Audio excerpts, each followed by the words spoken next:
తెలంగాణలో phone tapping అనేది చాలా ఘోరమైన వ్యవస్థ. వీళ్ళు అధికారం ఉన్నప్పుడు బీఆర్ఎస్ ప్రభుత్వంలో అధికారం ఉన్నప్పుడు పెద్ద పెద్ద నాయకుల అండతోటి అధికారులతోటి ఇటు నాయకులు అటు వీళ్ళ అవసరానికి వాళ్ళు వాళ్ళ అవసరానికి వాళ్ళు కాకుండా అధికారులు కూడా సొంత అవసరాల కోసం అసలు ఎంత చండాలంగా అంటే వాళ్లకు లేడీస్కు ఎక్కడైతే లేడీస్ ఎవరి మీదనైతే కన్నుబడిందో వాళ్ళ కోసం కూడా వాళ్ళే కూడా ట్యాప్ చేయడం జరిగింది. ఇంత ఘోరమైనటువంటి చాలా బయటపడుతున్నాయి. కొంతమంది హీరోయిన్స్ కూడా మనకు లైన్లోకి రావాలనే ఉద్దేశంతో వాళ్ళ ఫోన్లు కూడా ట్యాప్ చేసినటువంటి పరిస్థితి ఇప్పుడు అన్నీ కూడా బయటపడుతుంది. ఎంత ఘోరం!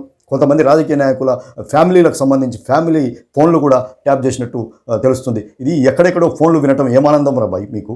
ఇది ఎంత ఘోరమైన విషయం! ఇది తప్పు కదా. రాజకీయంగా ఉంటే రాజకీయంగా ఎదుర్కోవాలి, రాజకీయం చేయదలుచుకుంటే రాజకీయం చేయాలి, ఉద్యోగాలు మానేసి ఇటు రావాలి, రాజకీయం చేసేవాళ్ళు నీతివంతమైన రాజకీయం చేయాలి. ఈ ఫోన్ ట్యాపింగ్లు చేసుకోవడం ఏంది, వాళ్ళ ఫోన్లు వినడం ఏంది, సీక్రెట్ ఫోన్లు లేడీస్ ఇవి ఫ్యామిలీవి వినటం ఎందుకు? అది ఏ పార్టీ అయినా సరే, ఏ పార్టీ నాయకుడి ఫ్యామిలీస్నైనా ఇలా ఫోన్ ట్యాపింగ్కు గురి చేసి వినటం వల్ల మీరు ఆనందపోతే అది ఎంతవరకు సమంజసం?